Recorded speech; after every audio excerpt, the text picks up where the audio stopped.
আমাদের বেশ কিছু বিষয়ে মামলা হয়, যেমন কেন ভাড়ায় চলি, এই ভাড়ায় তোলার কারণে মামলা হচ্ছে, আমাদের সিটের কারণে মামলা হচ্ছে, কারণ ডিআরডি আমাদের সব করা তো মানে 12টায় সিটের গাড়িকেও আমাদের 6টা সিটে নিবন্ধন দেয়।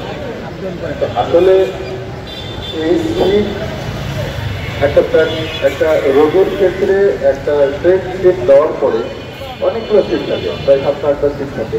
এইটা হলো রোগীদের সুবিধা।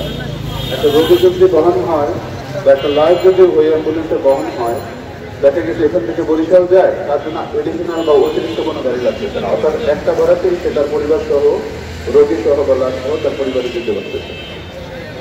এগুলা সরকার জানে, বোঝে, তারপরে আমাদেরকে মামলা দেয়। এখন আরেকটা তথ্য বিষয় বলি, আমরা এআই অর্থাৎ অগ্রিম আয় করবে, অগ্রিম আয়কর তারা যারা আয় করবে তারাই তো অগ্রিম আয় করবে। আমাদের বলতেছে যে আমরা ভাড়াই করতে পারবো না, মানে আমরা আয় করতে পারবো না, আবার আমাদের কাছ থেকে আবার আয় করে দিতেছে অগ্রিম। এই অসামঞ্জস্য বিষয়গুলো দীর্ঘদিন যাবৎ হয়ে আসতেছে, এর বিরুদ্ধে আমরা সবসময় প্রতিবাদ করতেছি। এগুলো যেন বাস্তবায়ন না হয়, এগুলোর থেকে যেন সরকার বের হয়ে আসে, আমাদেরকে যেন খরচ করে দেয়, এই বিষয়গুলো নিয়ে আমরা দীর্ঘদিন যাবৎ কথাবার্তা বলতেছি। যেমন এর মধ্যে একটা ঘটনা আছে, আমরা যখন নীতিমালা চাইলাম বা সরকার আমাদেরকে যখন নীতিমালা করে দিল, সেই নীতিমালাটা যখন আসলো, এটা ছিল অ্যাম্বুলেন্স নীতিমালা 2023। এই নীতিমালার খসড়া প্রণয়ন হয়েছে। খসড়ার ভিতরে যেভাবে কথাগুলো উল্লেখ করা হয়েছে এগুলো খুবই দুঃখজনক। যেমন ব্যক্তি মালিকানাধীন কোনো অ্যাম্বুলেন্স সার্ভিস থাকবে না, নীতিমালার মধ্যে এই কথা বলা আছে। এখন বাংলাদেশে যে অ্যাম্বুলেন্স সার্ভিস পরিচালিত হচ্ছে প্রায় 99% ব্যক্তি মালিকানা অ্যাম্বুলেন্স। তো এই 99% ব্যক্তি মালিকানা অ্যাম্বুলেন্স, অর্থাৎ 12,000-এর মধ্যে যদি 11,000 ব্যক্তি মালিকানা হয়ে থাকে, তাহলে তারা কি করবে? এই 11,000 অ্যাম্বুলেন্সকে কি করবে? ফেলে দিবে, নষ্ট করে দিবে, বা কি করবে? বাংলাদেশ কি এই 18 কোটি মানুষকে সেবা দিতে পারবে? এরকম অযৌক্তিক নীতিমালা আমাদের তো দরকার নেই। তারপরে বলা হয়েছে যে কোম্পানি ভিত্তিক অ্যাম্বুলেন্স রেজিস্ট্রেশন পাবে। তো কোম্পানি বলতে কি বোঝায়? তারা উল্লেখ করে দিয়েছিল প্রাইভেট লিমিটেড কোম্পানি বা পাবলিক লিমিটেড কোম্পানি, যা আরটিআই থেকে রেজিস্ট্রেশন দিতে হয়।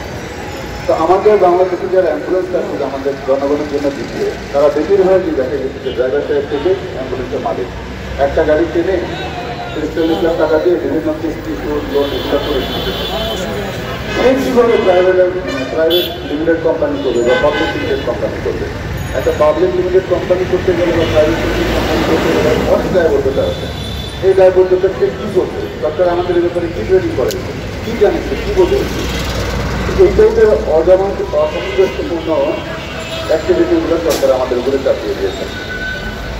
যেমন এখানে বলা হচ্ছে যে অ্যাম্বুলেন্সের যেগুলো রূপান্তর হয়ে গেছে, তার মানে মাইক্রোবাস, যেগুলো ভাইরাস মাইক্রোবাসগুলো অ্যাম্বুলেন্সে রূপান্তর হয়েছে, তাদের ব্যাপারে অ্যাম্বুলেন্স নীতিমালায় কোনো সিদ্ধান্ত দেওয়া হয় না। বলা হচ্ছে একটা লিমিটেড কোম্পানির আন্ডারে 10টা অ্যাম্বুলেন্স থাকলে তখন সে বাণিজ্যিকরণ করতে পারবে।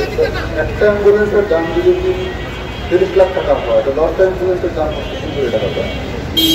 তো আমাদের এত উন্নত দেশ না যে আমরা এই 3 কোটি টাকা দিয়ে 10টা অ্যাম্বুলেন্স কিনে তারপরে আমরা সেবাদান করবো। আবার বলতেছেন আপনি ভাড়াই করতে পারবেন। এর জন্য আমরা বলে আসতেছি যে আমাদের যে নীতিমালা প্রণয়ন করা হয়েছে এটা সম্পূর্ণই বাতিল করা হোক, কারণ কোনো কিছু মানুষের পক্ষে নাই, আমি বলবো জনগণের পক্ষ নাই। কারণ একটা অ্যাম্বুলেন্সকে যদি স্বল্প ভাড়ায় সেবা নিতে হয়, তাহলে তাকে স্বল্প ভাড়ায় সমস্ত কিছু ব্যবস্থা করতে হবে। বলতেছে